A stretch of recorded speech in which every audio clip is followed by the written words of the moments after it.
Hello students, आज के subject में आप लोगों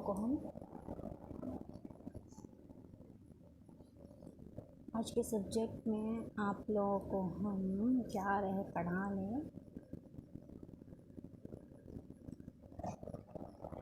इंटरनेशनल ह्यूमैनिटी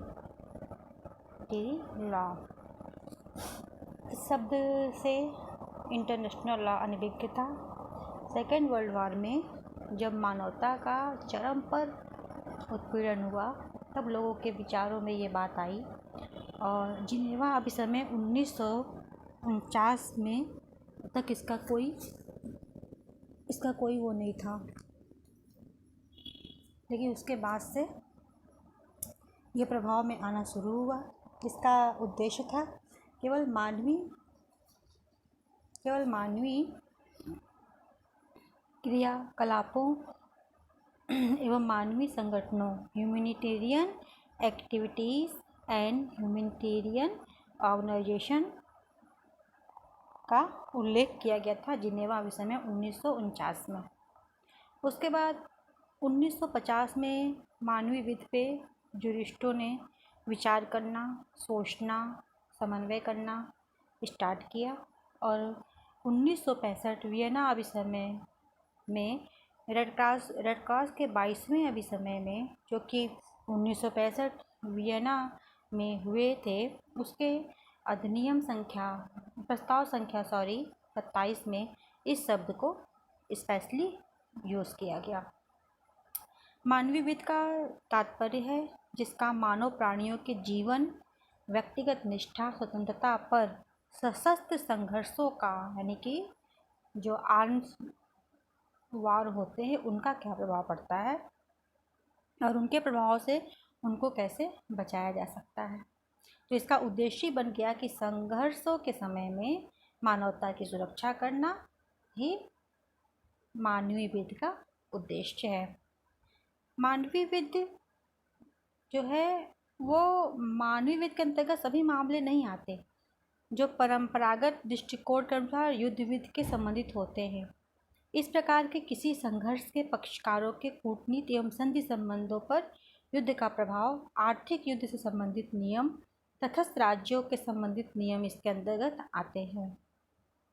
उसके बाद निकारागुआ में अंतर्राष्ट्रीय न्यायालय ने ये प्रक्षेपण किया था कि मानवीय विधि के सिद्धांत मानवता के मूलभूत आचरणों के सदृश हैं। Elementary consideration of humanity, respect of human right in arm conflict, ये कहा था निकारागुआ के मामले में। उसके बाद फिर लोगों का विचार आया कि अगर इसको हम लोग सिर्फ युद्ध काल में जारी रखेंगे तो शांति के समय का माहौल क्या होगा। तो फिर इस पर अमेंडमेंट हुआ और फिर ये आया कि नहीं, ये मानवीय जो अंतर्राष्ट्रीय मानवीय विधि है ये दोनों अवस्थाओं में युद्ध के समय लागू होंगे और ये लोगों को युद्ध के भयावहता से जहाँ तक हो सके वहाँ तक सुरक्षा पहुँचाएंगे। और रेड क्रॉस जो है वो एक चिकित्सीय सुविधा देती है युद्ध या कहीं पे भी जहाँ पे लोगों का संघर्ष होता है, लोगों को शारीरिक चोटें आती हैं, मानसिक चोटें आती हैं, वहाँ पे रेड क्रॉस संस्था अपना इसके हेनरी ड्यूट इसके संस्थापक थे। इन्होंने हर जगह पूरे वर्ल्ड में लगभग हर जगह यहाँ पे इनकी संस्था है जहाँ के द्वारा ये लोग अपने सहयोगियों के द्वारा, अपने वॉरियर्स के द्वारा लोग मानवता की सेवा करते हैं। इसको प्राइज़ भी बहुत सारे मिल चुके, शायद इसको नोबेल प्राइज़ भी रेड क्रॉस को मिल चुका है। उसके बाद फिर respect of human rights in arms conflict नामक शीर्षक से मानवतावादी विधि का गठन हुआ। उसके बाद में इस पर बहुत ज़्यादा मंथन किया गया और इस प्रकार ये कहा गया कि नहीं, सिविल युद्ध में भी और ये लागू होते हैं, अंतर्राष्ट्रीय और गैर अंतर्राष्ट्रीय सिविल युद्ध सभी में ये लागू होते हैं। और 3 जून 1977 को इसको, 3 जून 1977 को इसके 2 ऑप्शनल उसको प्रोटोकॉल को एक्सेप्ट किया गया और ये इतिहास में आया। 1964 से जो जिनेवा अभिसमय में घायलों की दशा को सुधारने के लिए इसका प्रभाव में लाया गया था। हेनरी ड्यूइट ने इसके अभिसमय में 4 बातें रखी थी। पहला, घायल एवं बीमार सैनिकों तथा उनके कर्मियों के इलाज हेतु बंदी बनाने से उन्मुक्तियाँ, अर्थात जो घायलों, जिस समय युद्ध का वातावरण हो उस समय घायल सैनिकों को बंदी न बनाया जाए। दूसरा, सभी योद्धक का निष्पक्षतापूर्वक इलाज, चाहे वो मित्र देश के हों चाहे शत्रु देश के हों, सबको इलाज सबको परफेक्ट देना चाहिए। घायलों की सहायता प्रदान करने के लिए सिविलियन को संरक्षण, और जो सिविलियन जो होते हैं, जैसे जम्मू कश्मीर में है, बहुत सारे सिविलियंस होते हैं जो वॉरियर को बचाते हैं, अपने घर में रखते हैं, तो उनको प्रोटेक्शन देना चाहिए, उनके नाम को गोपनीय रखना चाहिए। व्यक्तियों की पहचान और करार के दिन अधीन रेडक्रॉस का प्रतीक चिन्ह को मान्यता देना, कि लोग राष्ट्र करार कर दे, हम अपने राष्ट्र में रेडक्रॉस के मान्यता चिन्ह को मानेंगे। इस तरह ये पहला इसका चरण प्रारंभ समाप्त हुआ। फिर इसका नया आविर्भाव first and second Hague piece conference में हुआ। रूस के सम्राट निकोलस द्वितीय के व्यक्तिगत पहल पर 1899 में हेग में एक पीस कॉन्फ्रेंस शांति सम्मेलन किया गया, जिसमें 26 राज्यों ने भाग लिया। इस सम्मेलन में 3 महत्वपूर्ण अभिसमयों की स्वीकृति हुई। प्रथम, अंतर्राष्ट्रीय विवादों के शांतिपूर्ण निपटारे के लिए अभिसमय, convention for the pacific settlement of international dispute. दूसरा, थल पर युद्ध की विधियों तथा रूढ़ियों संबंधित अभिसमय, convention with respect to the law and custom of war and land. तीसरा,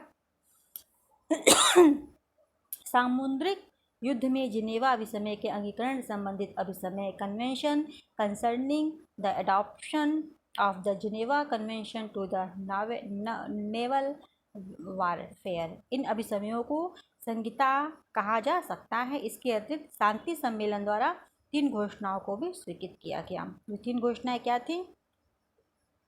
लोगों को चाहे वो मित्र के हों चाहे वो शत्रु के हों, सैनिकों को स्पष्ट उनको अच्छी सुविधा, मेडिकल सुविधा प्रोवाइड कराया जाए, जो उनकी सहायता करे सिविलियन उसको संरक्षण दिया जाए और उनकी पहचान को छिपा के रखा जाए। उसके बाद सेकेंड कॉन्फ्रेंस हुआ इसका 1907 में, 1907 में हुआ, जिसके 44 राज्य इसके पक्षकार थे। और इसमें भी ये कहा गया कि अंतर्राष्ट्रीय विवादों के शांतिपूर्ण निपटारे के लिए अभिसमय होगा। वही जो 1899 का सम्मेलन था उसी को इसमें अडॉप्ट किया गया। हेग सम्मेलन 1907 की 2 बातें मुख्य थी। युद्धरत राज्यों को शत्रुओं को पीड़ा पहुंचाने के लिए अपनाए गए तरीकों के अधिकार असीमित नहीं हैं। The right of belligerent to adopt means injuring the enemy is not unlimited, article 22। दूसरा, युद्ध राज ऐसे शस्त्र, प्रक्षेपण या सामग्री का इस्तेमाल नहीं करेंगे जिससे अनावश्यक रूप से पीड़ा पहुंचती हो।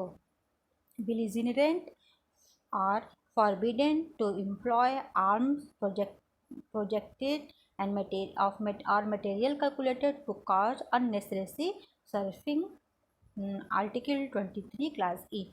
ऐसा इसलिए किया गया क्योंकि उस समय जापान पे 2 बार अमेरिका ने बम बरसाए थे, परमाणु बम, जिससे जापान आज तक भी जापान के उन क्षेत्रों में प्रोडक्शन रुक गया है। वहाँ के लोग बहुत छोटे हाइट के होते हैं और बहुत सारी समस्याओं का वो सामना करते हैं, लेकिन इन सामनों के बाद भी, इन स्ट्रगल के बाद भी जापानी वर्ल्ड में अपना एक अलग अस्तित्व बनाते हैं। आज भी हम जापानी सामानों पे ज़्यादा यकीन करते हैं चाइना के अतिरिक्त। तो वे मुसीबतों से बहुत खड़े हुए हैं, तो उनसे सीखिए और उनके जो पॉजिटिव चीज़ है उनको अपने अंदर लाइए और आगे बढ़िए।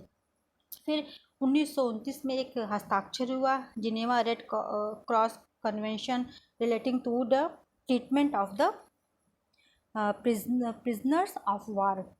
उसके बाद सभी युद्ध राज्यों को बोलते हैं बिलीजरेंट बोलते हैं, उनको कहा गया कि सभी बंदियों के साथ मानवतापूर्ण व्यवहार करना चाहिए। फिर जिनेवा अभिसमय 1949 में 23 से 30 अगस्त तक एक रेड क्रॉस का अंतर्राष्ट्रीय सम्मेलन हुआ, जिसमें स्टॉकहोम ने यह विनिश्चय किया कि विधिक प्रावधानों का विस्तार एवं संहिताकरण कर दिया जाए। सम्मेलन के 4 मुख्य बातें थीं, जिसको 12 अगस्त 1949 को जिनेवा सम्मेलन में स्वीकृत किया गया। युद्ध क्षेत्र में सशस्त्र बलों के घायलों एवं बीमारों की दशा सुधारने हेतु convention for the elimination of the condition of the wounded sick in armed force in the field। समुद्र में सशस्त्र बलों के घायल, बीमार, क्षतिग्रस्त जलयान के सदस्यों की दशा को सुधारने हेतु अभिसमय। Convention for the elimination of the condition of the wounded sick and shipwrecked member of the arm force. तीसरा, युद्धबंदियों के साथ व्यवहार से संबंधित अभिसमय। Convention relating to the prisoners of war. फिर युद्ध के समय सिविलियन के संरक्षण संबंधित अभिसमय। Convention relating to the protection of civilian person in time to war. इस सभी को 21 दिसंबर 1950 से लागू कर दिया गया।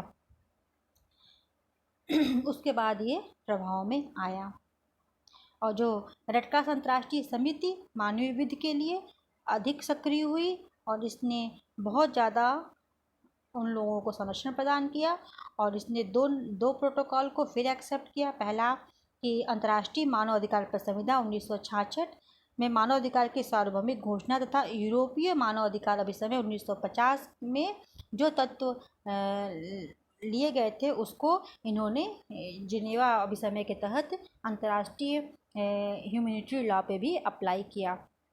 उसके बाद इसकी प्रकृति क्या है तो आप लोगों को बताया ही गया है कि इंटरनेशनल लॉ की सारी प्रकृति संधियों ट्रीटी पे अप्लाई करती है। तो जो पक्षकार इसके संधि को हस्ताक्षर करते हैं संधि के वही पक्षकार होते हैं, उन्हीं पर ये लागू होती है और जो इस पे लागू जिन पे नहीं लागू होते उन पे ये लागू नहीं होती। लेकिन आज के समय में लगभग सभी लोगों ने इसको एक्सेप्ट किया है। अब इस अभिसमय में कुछ बातों को बताया गया जैसे कि घायल एवं बीमार व्यक्तियों को संरक्षण एवं देखभाल। जो पक्षकार हैं उनका यह दायित्व है कि वो घायल और बीमार व्यक्तियों का संरक्षण एवं देखभाल करें, चाहे वो सिविलियन हो, चाहे वो नॉन सिविलियन हो, चाहे वो शत्रु हो, चाहे वो मित्र हो। चिकित्सीय इकाइयों एवं स्थापनों, सामग्री एवं वाहनों का संरक्षण और protection to medical units and establishment material and vehicle, उसका संरक्षण करें। समूह के साथ भेदभावपूर्ण व्यवहार न करें। ट्रीटमेंट ऑफ डेड बॉडीज और इसी को आईपीसी में भी 297 में वहाँ पे भी प्रोटेक्शन दिया गया है। उसके बाद युद्धबंदियों के साथ भी सम्मानपूर्ण व्यवहार किया जाए। देखिए पाकिस्तान का अभी तक सम्मानपूर्ण व्यवहार नहीं करता युद्धबंदियों के साथ। देखिए हमारे एक बंदी को पकड़ा हुआ है, बेचारे के परिवार ख़त्म हो गया लेकिन फिर भी खुद वो बेचारे डिस्टर्ब हो गए। लेकिन देखिए सिविलियन जनसंख्या का संरक्षण और जो सिविलियन जनसंख्या है उनको भी संरक्षण दिया जाए। बल प्रयोग के तरीके एवं साधनों की सीमाएं तय की जाए और गैर अंतर्राष्ट्रीय सशस्त्र संघर्ष विधि पर रोक लगाई जाए। इस तरह करके ये बना है। अब हम बात कर ले थोड़ा कारगिल पे। कारगिल के समय क्या होता तो कारगिल के समय पाकिस्तान ने एक भी ऐसा चीज़ नहीं छोड़ा था जो वो हमारे प्रति करा ना हो। उसने हमारे सैनिकों को भी, मरे हुए सैनिकों के साथ अभद्रता की, उनके डेड बॉडी के साथ अभद्रता की, सब उसने तहस नहस किया। और अभी हम बात कर लें तो ये अफ़गानिस्तान की जो तालिबान वाले था यहाँ भी वही हुआ।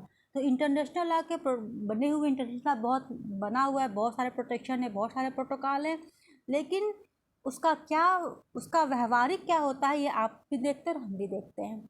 इसमें कुछ ज़्यादा कहने की ज़रूरत नहीं है, लेकिन ये आपके कोर्स में है तो हमने आपको इसको समझा दिया, इसको समझिए। सेकंड टॉपिक आप लोगों की है WTO है, वर्ल्ड ट्रेड ऑर्गेनाइजेशन। उसके बाद आप लोगों को हम पढ़ाएंगे ये UNO चार्टर पूरा। Thank you so much.